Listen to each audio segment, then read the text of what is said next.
El doctor Ramiro García, quien está hoy en la República.es, es el abogado de la Federación de Servidores Públicos, y el tema es el despido, los despidos intempestivos de funcionarios públicos por orden del gobierno. Doctor, ¿cómo está usted? Buenos días. Muchas gracias, Jorge, siempre un honor.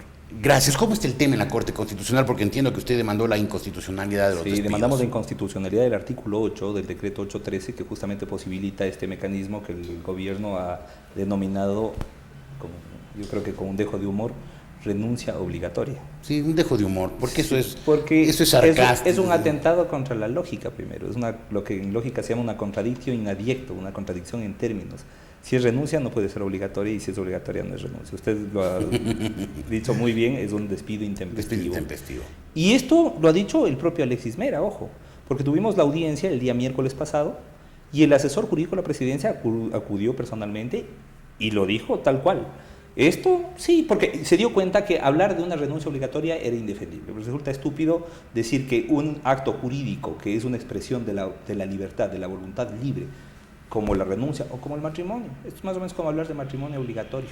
Claro. ¿Verdad? Claro. El matrimonio como acto jurídico es una expresión de la voluntad libre, claro, de las partes. Uno se casa cuando, dónde y con quien uno quiera. Claro, por definición es voluntario. De igual forma, la decisión de uno desenrolarse de una institución específica es una expresión de la voluntad propia. La estabilidad es la regla, excepto, por supuesto, cuando caen en alguna de las causales establecidas en la ley. Según la crónica que vi en la prensa independiente, en la prensa creíble, el doctor Mera había, la palabra es mía, ordenado, había dispuesto, pero había sugerido al Tribunal Constitucional que se pronuncie. ¿Se pronunció ya? Vea, no se ha pronunciado todavía, pero me pareció, es en lo único que estuve de acuerdo, totalmente de acuerdo con el doctor Mera. La Corte Constitucional tiene que pronunciarse. En principio, la Corte Constitucional ya esbozó una especie de criterio inicial donde un poco querían lavarse las manos de esquivar el tema, con el argumento falaz de que este es un problema infraconstitucional, de que es un problema de contradicción entre un reglamento y la ley. Y digo que es un argumento falaz, primero porque el orden jerárquico normativo ya está establecido en la propia Constitución en el artículo 425, lo que quiere decir que aun cuando fuera un problema de contradicción entre reglamento y ley, ya es un problema constitucional porque se rompe eso, claro, aparte del principio de legalidad. Pero más allá de eso, a través de esa contradicción entre el reglamento y la ley, lo que tenemos es una afectación directa a derechos constitucionales. En específico, el derecho a la libertad del trabajo, expresado también en la libertad que tiene toda persona de decidir cuándo se desenrola, y por supuesto, un atentado contra el derecho al trabajo. Pero lo preocupante es que el gobierno asume dos argumentos que, aparte de ser falacias en sí mismas, han sido los postulados de la más recalcitrante derecha tradicional. Me refiero, primero, se señalaba por parte del ministro de Relaciones Laborales que a las personas que se desenrolan se lo hace porque son corruptas, inoperantes o ineficientes. Esto es corrupto. Y digo que es corrupto porque no se puede hablar de corrupción, inoperancia o ineficiencia sin que exista una imputación, un sumario administrativo abierto, una sola garantía procesal, ninguna posibilidad de ejercicio del derecho a la defensa, nada. Pero doctor García, ¿qué se extraña usted? Bueno, el presidente Correa 5 años, los sábados, ha hablado de la prensa corrupta, ha hablado de corrupción y no ha presentado una sola prueba, un solo testimonio, nada de corrupción, ni una sola.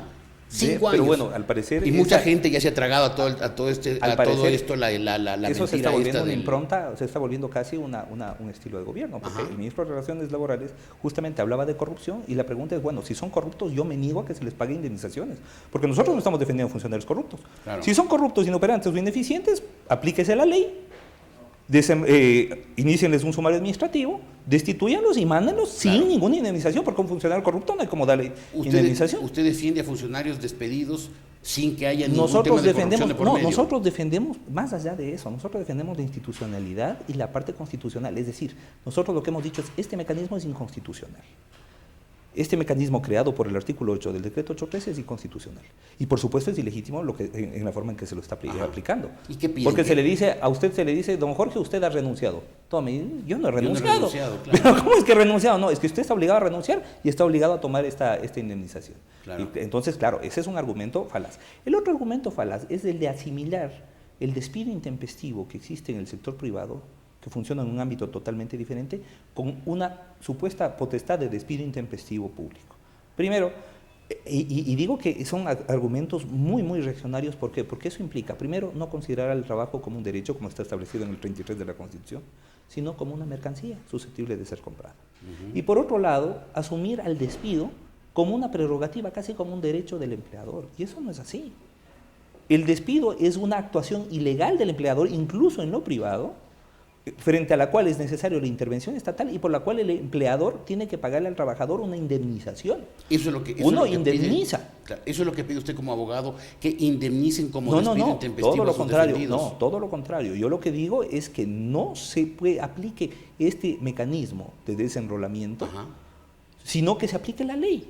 Es decir, ¿qué es lo que dice la ley? La ley dice que si usted no ha incumplido sus labores, usted tiene derecho a la estabilidad laboral. Es obvio. Claro. Y si usted ha incurrido en alguna de las causales de destitución establecidas en la LOCEP, hay que iniciarle un sumario administrativo donde, respetando todas sus garantías y su derecho a la defensa, esto termine en una destitución. Eso es todo. Apliquen la ley. Eso es lo que le estamos diciendo.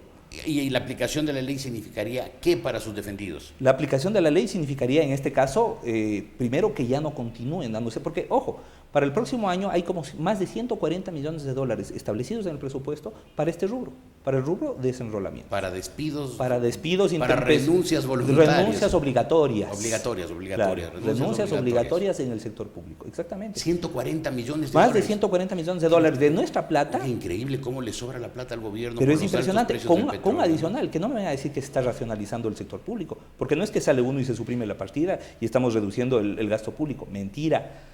Sale uno y entran tres. La diferencia es que sale uno con nombramiento y entran tres con contrato.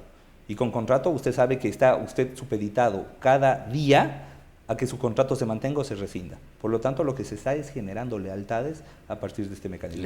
Lealtades políticas al gobierno. Por supuesto. Entonces ya vamos a tener ahora sí un ejército de burócratas al servicio del... Entonces usted pide, por un lado, que se detengan las Por supuesto, que se declare estas. inconstitucional. Que se declare inconstitucional el artículo 813, lo que implica como efectos que se detengan este proceso y, por supuesto, que se restituya a las personas que se restituyan. Que se restituyan. O sea, no las piden personas. Indemnización por despido. No, es que ya los indemnizaron, ojo. Sí, es que claro. en este mecanismo lo que le dicen a usted, don Jorge, usted ha renunciado. Yo no he renunciado. Y además aquí está su indemnización. Se fue.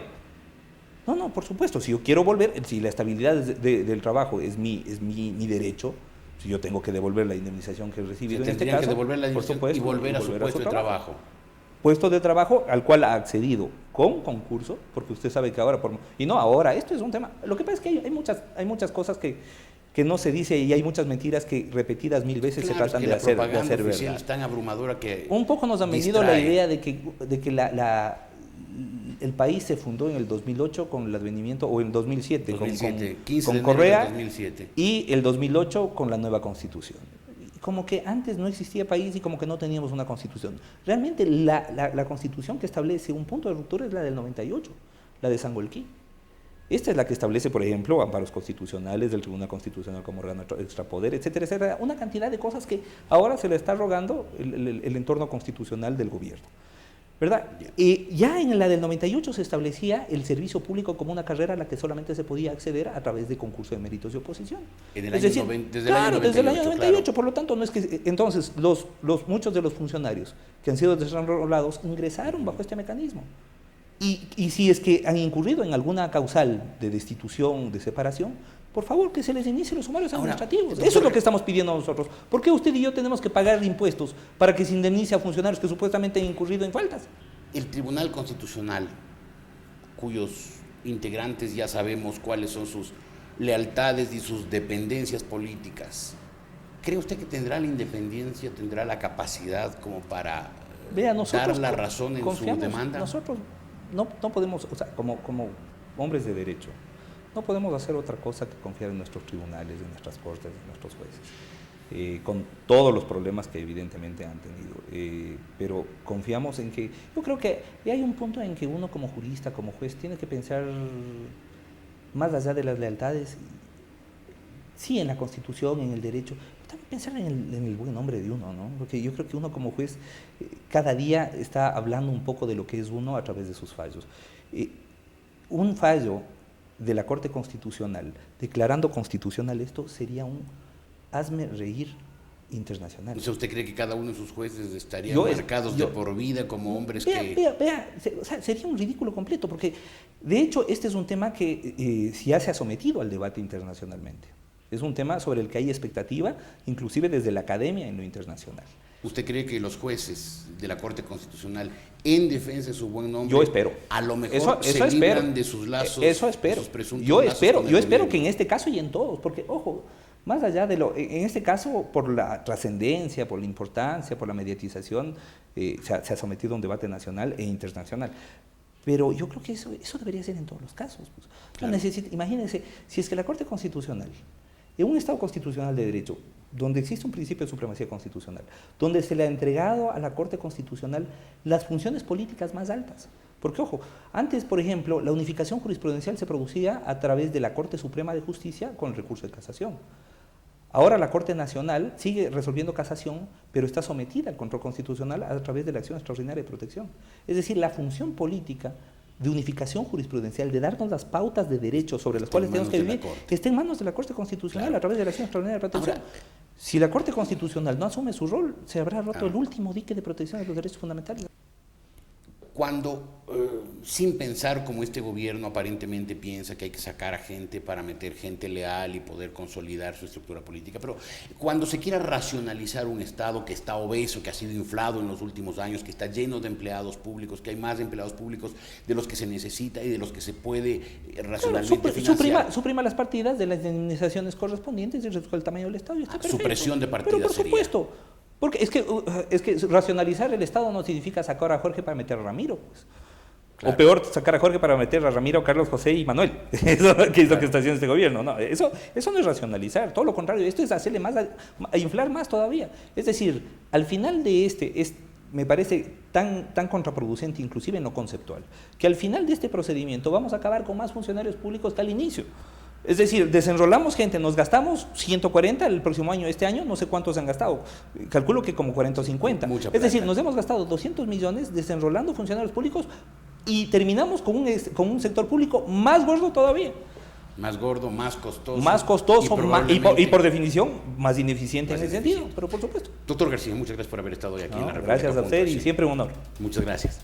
El doctor Ramiro García, experto en jurisprudencia, por supuesto, y sobre todo abogado constitucional.